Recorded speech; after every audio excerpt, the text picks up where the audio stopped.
بندہ دوسرا بات کرتا ہے اسے فوراً پتہ چل جاتا ہے دل پہ جاتی ہے کتوں بول رہی ہے کس سے بول رہے ہیں شیخ صالح العثیمین نے. اور پھر بھی ہمیں اس میں احتیاط کرنا. قرآن و سنت کے مطابق ہے اخلاص ہے, اگر اس میں دنیا داری لکھی ہوئی ہے. اس میں دوسرا نقطہ جو ہم بھول رہے ہیں وہ یہ ضروری ہے, صرف علم کی بنیاد پر اس کے اخلاص کی نشاندہی نہیں کی جا سکتی, لیکن خشیت کی بنیاد پہ کی جا سکتی ہے. سمجھیں, انما العلم والخشیہ انما یخشی اللہ من عبادہ العلماء. اللہ کے بندوں میں سے علم والے وہی ہیں جو اللہ سے ڈرنے والے ہیں. جو اللہ سے نہیں ڈرتا اس نے ہزاروں کتابیں رٹی ہوئی ہیں, لاکھوں خطبے اور تقریریں کرتا ہے, اللہ سے نہیں ڈرتا, وہ کوئی علم والا نہیں, اللہ کے نزدیک علم والا نہیں ہے. میرے اور آپ کے نزدیک ہو سکتا ہے. شیخ صالح العثیمین فرماتے ہیں یہ اخلاص اتنی بڑی چیز ہے. آپ اور ہم جیسے کہ ایک کلاس میں جمع ہیں, این ممکن ہے ایک کلاس میں بیٹھے ہوئے دو طالب علم, شیخ صالح العثیمین کا ان کا قول ہے, ایک کلاس میں بیٹھے ہوئے دو طالب علموں میں بسا اوقات زمین اور آسمان کا فرق پڑ جاتا ہے. اس کی بڑی وجہ ان کے اخلاص ہوتا ہے بس. اور وہ حدیث بھی ہم پچھلی دفعہ عبید صاحب نے ذکر کی تھی کہ جس نے علم کا یہ دین کا علم دنیا کے لیے حاصل کیا, اس سے بڑا خسارے والا کوئی نہیں, اس نے جہنم خرید لی. اب یہ اس کا اخلاص تھا, اس کا معاذ اللہ اخلاص تھا شہرت حاصل کرنا. یہ اخلاص ایک جگہ بیٹھے ہوئے دو بندوں میں زمین آسمان کا فرق پیدا کر دیتا ہے. اتنا اس پہ پہرا دینا چاہیے. اور والاخلاص فی العلم یقوم علی اربعۃ اصول, کہ علم کے اندر اخلاص 4 اصولوں پر قائم ہے. بہا تحقق النیہ العلم تحقق النیۃ العلم للمتعلم اذا قصدها. یہ جو 4 اصول ہیں نا, ان کے ذریعے پڑھانے والے کی نیت اور پڑھنے والوں, یہ دونوں کی نیت ہونا بہت ضروری ہے. پڑھانے والا بھی اس نیت سے پڑھائے, پڑھنے والا بھی. اب یہ ہے نیت میں تحقیق. نیت کرنے کا طریقہ یوں سمجھ لیجیے کہ نیت کرنے کا درست, بہترین, عمدہ اور شاندار طریقہ کیا ہونا چاہیے. ایک سوال آ گیا, کیا نیت سے علم حاصل کرنا چاہیے؟ علم حاصل کرنے کے لیے ہماری کیا نیت ہونی چاہیے؟ یعنی ہم علم حاصل کرنے کی مجلس میں بیٹھے ہیں, ہماری کیا نیت ہونی چاہیے؟ ہم کس نیت سے علم حاصل کریں؟ نمبر 1, خود کو بدل سکیں. ایک بات, اللہ کا قرب. ایک جواب آیا, آخرت کی کامیابی. 4 باتیں ہیں امام صاحب نے ذکر کی ہیں. پہلی بات, 4 نیتیں ہونی چاہیے بندے کی. پہلی نیت, الاول رفع الجہل عن نفسه بتعریفها ما علیها من العبودیات. پہلا کام ہے کہ یہ نیت ہونی چاہیے کہ میں نے اپنے آپ سے جہالت دور کرنی ہے. جو میری لا علمی ہے, مجھے پتہ ہی نہیں ہے. پہلی نیت کہ میں نے اپنے آپ سے جاہلیت دور کرنی ہے, اور بتعریفها ما علیها من العبودیات, میں نے تعارف حاصل کرنا ہے کہ اللہ کی عبادت میں سے کون کون سے حق مجھ پر لازم ہیں جو میری زندگی کا مقصد. یہ پہلی نیت ہے. اور اس کے ذریعے علی مقاصد الامر والنہی, میں نے اس نیت کے ذریعے اپنے مقصد تک پہنچنا ہے. پہلا اصول کہ اپنے آپ سے جہالت دور کرنا, اور تعارف حاصل کرنا کہ اللہ کی عبادت کرنے کے لیے اللہ تعالیٰ نے مجھ پر کیا کیا چیزیں لازم کی. اور یاد رکھیے, سلف صالحین تو اتنا زیادہ نیت کا اہتمام کرتے, اگر اپنے بچے کو کسی کے پاس علم حاصل کرنے کے لیے لے کے جاتے نا, کسی شیخ کے پاس, سب سے پہلے اس کی نماز دیکھتے ہیں, اور دیکھتے کہ جس کی نماز میں خشوع نہیں ہے وہاں سے اپنا بچہ واپس لے آتے. کہ اگر یہ عالم ہوتا, اللہ سے ڈرنے والا ہوتا, اس میں خشیت ہوتی, اگر اس میں خشیت ہوتی, اس کی خشیت نماز میں نظر آتی. اب اس کی نماز میں کوئی خشیت, کوئی خشوع و خضوع, کوئی عاجزی اور سکون نہیں ہے, تو سمجھ لیجئے کہ عالم ہی نہیں, اس سے بچہ پڑھا کے ضائع کروانا. اتنا اہتمام کرتے. اللہ اکبر. پہلا مقصد یہ. دوسرا رفع الجہل عن الخلق بتعلیمہم و ارشادہم، دوسرا کام یہ کہ ہماری نیت یہ ہونی چاہیے کہ ہم نے لوگوں سے جہالت دور کرنی ہے، بتعلیمہم، ان کو تعلیم دے کے، ان کو بیان کر کے، اور اس ذریعے جس میں ان کی اصلاح ہے دنیاہم و آخرتہم، اس کام میں ان کی دنیا کی بھی اصلاح ہے اور ان کی آخرت کی بھی اصلاح ہے۔ اپنے آپ سے جہالت دور کرنا، دوسروں سے جہالت دور کرنا، اور تیسرا کام ہے ثالث احیاء العلم، کہ علم کا احیاء، علم کو زندہ رکھنے کی نیت سے، یہ ذرا بڑی اہم بات ہے۔ اس کی نیت ہونی چاہیے کہ میں اپنے آپ سے جہالت دور کروں گا، لوگوں سے جہالت دور کروں گا، اور میں نے اس کام کے ذریعے سے علم کو زندہ رکھنا ہے دنیا میں، یہ بڑی اہم بات ہے۔ لوگوں سے جہالت دور کرنے کے متعلق حضرت سلیمان فارسی رضی اللہ عنہ کا قول ہے کہ جس بندے کے پاس علم ہے نا اور وہ علم آگے دنیا کو نہیں بتاتا، اس کی مثال ایسے ہے جس کے پاس خزانہ ہے اور وہ خزانہ خرچ بھی نہیں کرتا، اس میں سے زکوٰۃ بھی نہیں دیتا، اور زکوٰۃ نہ دینے والے کے لیے یوم یحمى علیہم، جس دن پھر وہ خزانہ جہنم کی آگ میں تپایا جائے گا اور ان کی پیشانیاں اور ان کی پیٹھیں اس سونے اور چاندی سے داغی جائیں گی۔ اب یہ جس نے علم حاصل کیا لیکن علم کو آگے بانٹا نہیں، یہ اس حد تک مجرم ہے جس حد تک مال کی زکوٰۃ نہ دینے والا مجرم ہے۔ حضرت سلمان فارسی رضی اللہ عنہ کا قول۔ اور علم کی احیاء بھائیوں سمجھیں اس بات کو، اس دنیا کی بقا نہ علم کے ساتھ ہے، اور علم کی زندگی ہی دنیا کی زندگی ہے۔ اگر علم نہیں ہے تو جہالت ہے، جہالت ہے تو پھر تباہی ہے، کیونکہ نبی علیہ السلام نے فرمایا کہ قیامت دنیا کے بدترین لوگوں پہ آئے گی، ان کا کیا جرم ہوگا؟ ان میں نہ علم باقی ہوگا، نہ نور باقی ہوگا، نہ روشنی باقی ہوگی، تو پھر ان کو جینے کا بھی کوئی حق حاصل نہیں، کوئی حق حاصل۔ علم کی احیاء میں اپنا کردار ادا کرنا، یہ ہم نے بھی یہی سوچا نا کہ یار جو بھی سلسلہ چلتا ہے، جو کوئی 2 3 4 5 10 1 2 جو بھی کوئی اخلاص والے ہیں، ان تک تو یہ علم اپنے کما حق کو اندازے سے پہنچے۔ اور نبی علیہ السلام نے فرمایا قرب قیامت کیا کیا جائے گا، دنیا سے کیا چیز اٹھائی جائے گی؟ علم اٹھا لیا جائے گا۔ اور علم کیسے اٹھے گا؟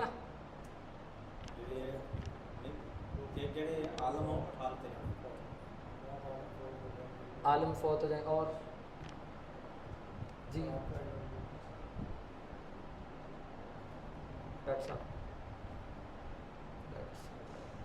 نبی علیہ السلام نے فرمایا ان اللہ لا يقبض العلم انتزاعا، اللہ تعالیٰ سینوں سے کھینچ کے علم نہیں نکالتا، بلکہ اللہ تعالیٰ علم کو اٹھا لے گا بقبض العلماء، علم والے اٹھا لینے سے۔ اچھا اس کا مطلب ہے کہ جتنے مرضی ماڑے حالات ہو جائیں، کہیں نہ کہیں تو علم والے موجود ہوں گے جن کو اللہ نے کہا ہے کہ یہ اللہ سے ڈرنے والے ہیں، جن کو اللہ نے کہا کہ علم سینوں میں ہوتا ہے۔ یاد رکھیے علم کتابوں میں یوٹیوب پہ نہیں ہوتا، علم سینوں میں ہوتا ہے۔ اب وہ سینے اٹھا لیے جائیں گے تو علم اٹھ جائے گا۔ اب آپ کی اور میری زندگی کا ایک بہت بڑا مشن بنا کیا ہے جس سے ہم محروم ہیں، اور یہ بڑا حقیقی کانسیپٹ ہے۔ ایسے اہل علم کی تلاش کرنا اور ان تک پہنچنا کہ واقعی جن کے سینے اس علم سے مزین اور منور ہیں، وہ اللہ کی نشانی ہے، وہ دنیا میں اللہ کی رحمت کا سبب ہے۔ اور نبی علیہ السلام کا فرمان ہے قرآن حکیم، نبی علیہ السلام نے فرمایا کہ قیامت کے قریب قرآن اٹھا لیا جائے گا۔ کیا مطلب؟ ہم یہ سارے دلائل اس لیے پڑھ رہے ہیں کہ علم پڑھنا علم کی احیاء کے لیے، علم کو زندہ رکھنے کے، علم کو زندہ رکھنا دنیا کی زندگی ہے، علم کا اٹھنا قیامت ہی قیامت ہے۔ بس آپ اور ہم چاہے 1 منٹ کا کوئی علم کا کام کرتے ہیں نا، اپنے بچوں کو علم پڑھا دیں، کوئی کتاب لکھ دیں، کوئی کتاب چھاپ دیں، کسی علم کی مجلس کو جما لیں، کوئی ایک ویڈیو آگے بھیج دیں، کوئی حدیث بھیج دیں، کوئی سٹیٹس لگا دیں، کوئی علم کی صدقہ جاریہ، کوئی حفظ کب چلا دیں، کوئی مدرسہ چلا دیں، کوئی سکول انسٹیٹیوٹ ایسا چلا دیں جس سے نور پھیلے، آپ کا علم کی احیاء میں حصہ ڈال رہے ہیں، آپ لوگوں کو زندگی دے رہے ہیں۔ اچھا سوچئے اگر پوری زمین پہ سارا کچھ ہو، سب کچھ ہو، صرف اللہ اس کے رسول کی بات بتانے والے نہ ہوں تو دنیا کا کیسا نقشہ ہوگا؟ جنگل. اس نظر سے دیکھیں. اس لیے بطور عموم علماء پہ تان کرنا اسلاف امت عموم علماء ہوندے ہی ہیں میں نے مولوی ہمیں ہوندے نے عموم یعنی ہم جب کہے نا ڈاکٹر سارے ہمیں ہوندے نے یہ کسی ایک ڈاکٹر کی تنقید نہیں ہے. جو پیشہ ہے نا ڈاکٹری اس پورے پیشے کے اوپر تنقید ہے اس کی تنقید ہے اس کا امیج خراب کرنا ہے لوگوں کو ان سے متنفر کرنا ہے. سلف صالحین نے لکھا ہے بطور عموم علماء پہ تان کرنا یہ زنداقہ ہے یہ زندیق کی نشانی ہے معاذ اللہ. بہت بڑی بات ہے بہت بڑی بات ہے. کیوں؟ کیونکہ ان العلماء ان الانبیاء لم یورثوا درہما ولا دینار انما یورثوا علما. انبیاء کی وراثت درہم اور دینار نہیں ہوتی انبیاء کی وراثت علم ہوتی ہے. ومن اخذہ اخذ بحظ وافر. جو اس وراثت کو لے لے اس نے ساری خیر جمع کر لی. آج پھر زمین میں نبیوں کے جانے کے بعد اس وراثت کا وارث کون ہوتا ہے؟ علماء. اب جن کے پاس انبیاء کی وراثت ہے ہم یہ ڈھونڈنا ہماری ذمہ داری ہے ان تک پہنچنا ہماری ذمہ داری ہے. نبی علیہ السلام نے فرمایا قیامت کے قریب قرآن اٹھا لیا جائے گا. ایک تو طریقہ یہ جو ہم نے ذکر کیا علماء کے اٹھانے سے. دوسرا کون سا طریقہ جس سے قرآن اٹھا لیا جائے؟ حمزہ بیٹے پانی پلاتے قرآن سے نہیں توڑ یعنی ڈاکٹر صاحب کہہ رہے ہیں کہ قرآن زندگیوں میں نہ ہو تو سمجھو اٹھ گیا. یعنی نہ مارکیٹوں میں نہ عدالتوں میں نہ آپ کے میرے گھر میں نہ زندگی میں تو اٹھ گیا. ایک یہ بات ان کی بات پریکٹس کرتے ہیں وہاں کہیں بھی نظر نہیں آتا. عملی تصویر موجود نہ ہو تو سمجھو اٹھ گیا.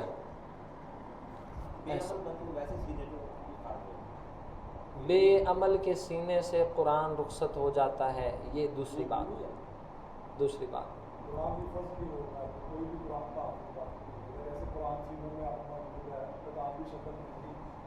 اللہ ان سب سے بڑی بات ہونے والی ہے. اللہ اکبر. یعنی حفاظ ختم ہو جائیں گے کوئی بھی نہیں ہوگا سینوں میں قرآن ہی نہیں ہوگا.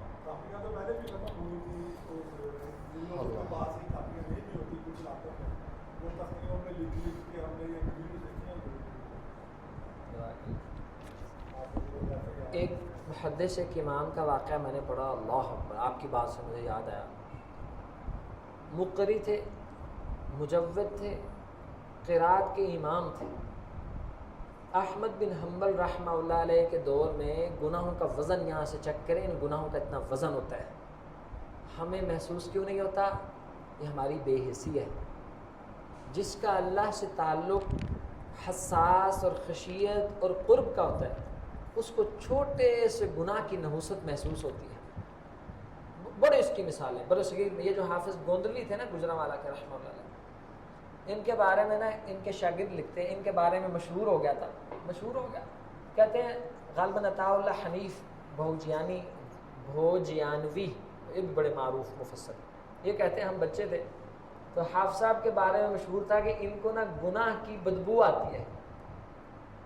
ہم بچپن میں نا جاتے نہیں تھے. ہم نے کبھی جھوٹ بولا نا دن میں کہ حافظ صاحب کو بدبو آتی ہے. یہ محاورتاً سمجھنے کے لیے درست بات ہے. یہ اللہ کے ساتھ قرب کا وہ تعلق ہے کہ واقعی بندے کو گھن آتی ہے. ان پہ بڑے واقعات ہیں. تو وہ جو وقت کے بڑے امام تھے نا وہ جب امام احمد بن حنبل رحمہ اللہ علیہ کے دور میں معذرت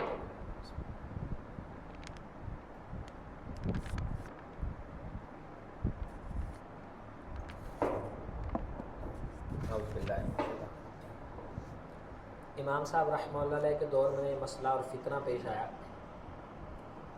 ساری دنیا کے بڑے بڑے علماء امام احمد کے ساتھ اہل السنہ کے علماء بھی کہنے لگے تھے کہ امام صاحب چھوڑو ان حکمرانوں نے کہاں ماننی ہے کہ قرآن اللہ کی مخلوق ہے یا چپ کر دو.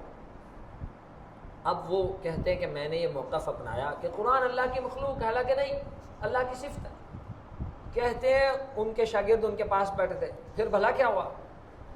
کہتے وقت ایک آیا کہ میں سورت اخلاص پڑھتا تھا تو مجھے سورت اخلاص پڑھنی نہیں آتی تھی. مانے یعنی قل اللہ احد پڑھتا تھا آگے پتہ ہی نہیں تھا لفظ کیا.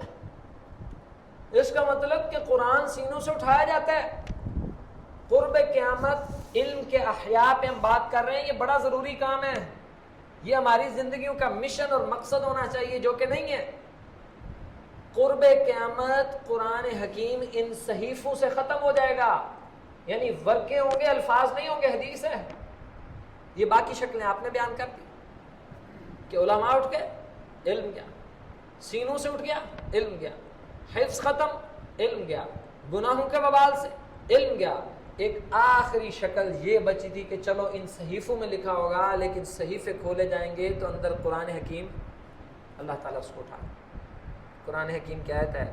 اولم یروا انا نأتی الارض ننقصها من اطرافها. آپ دیکھتے نہیں ہیں ہم زمین کو اس کے کناروں سے تنگ کر دیتے ہیں. اس کی ایک تفسیر یہ کی گئی ہے کہ ہم علماء اٹھا لیتے ہیں، پھر زمین تنگ ہو جاتی ہے، پھر یہ رہنے کے قابل نہیں رہتی، پھر اس کا قیامت کی طرف سفر جاری ہو جاتا ہے. یہ ہے علم کا احیاء، دوسرا مقصد ہونا چاہیے. اور یاد رکھیے امت کے لیول کا کام نہ، یہ ایک جملہ عام طور پہ بولا جاتا ہے کہ امت کے لیول کا کام، اس سے ایک امیج لیا جاتا ہے کہ انٹرنیشنل لیول کا کام، ڈاکٹر ذاکر نائک لیول کا کام. اللہ کسی کو توفیق دے، اچھی بات ہے، لیکن جو علم کے احیاء کا کام کسی جنگل میں، کسی بیابان میں، کسی مسلح میں، کسی گھر کی چھت میں باپ بیٹی کو یا بیٹا آپس میں کوئی دو لوگ علم کی مجلس کو جما کے بیٹھے ہیں، یہ سارے امت کے لیول کا کام کر رہے ہیں، کیونکہ علم کے احیاء کا کام کر رہے ہیں. اللہ کے نزدیک یہ امت ہی ہے انشاءاللہ. چاہے عربی گرامر کی کوئی چھوٹی سی کلاس ہو، کوئی ترجمے کی ہو، کوئی تفسیر کی ہو، کوئی حدیث کی ہو، کسی باپ نے اپنے بچوں سے کوئی مجلس جمائی ہو، یہ ساری چیزیں انشاءاللہ اللہ کے نزدیک امت کے لیول کا کام ہوگا. کتنے 3 اصول ہو گئے، کوئی بیان کرے گا؟ آپ طلباء العلم سے پہلا اپنے آپ سے جہالت دور کرنا اور اللہ کی عبودیات کو پہچاننا. دوسرا لوگوں سے جہالت دور کرنا، علم کی تبلیغ کرنا. تیسرا علم کی احیاء، علم کو زندہ رکھنا. چوتھا اللہ. الرابع طلباء پڑھیں، آ رہا ہے نظر؟ العمل بالعلم.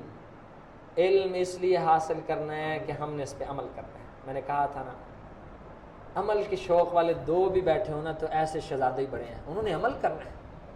اور ان کے عمل کرنے کا مطلب یہ ہے کہ جب اس نے عمل کرنا ہے تو یہ عمل پھر نسلوں میں چلے گا، کیونکہ باعمل بندے کا ہی تو وزن ہوتا ہے،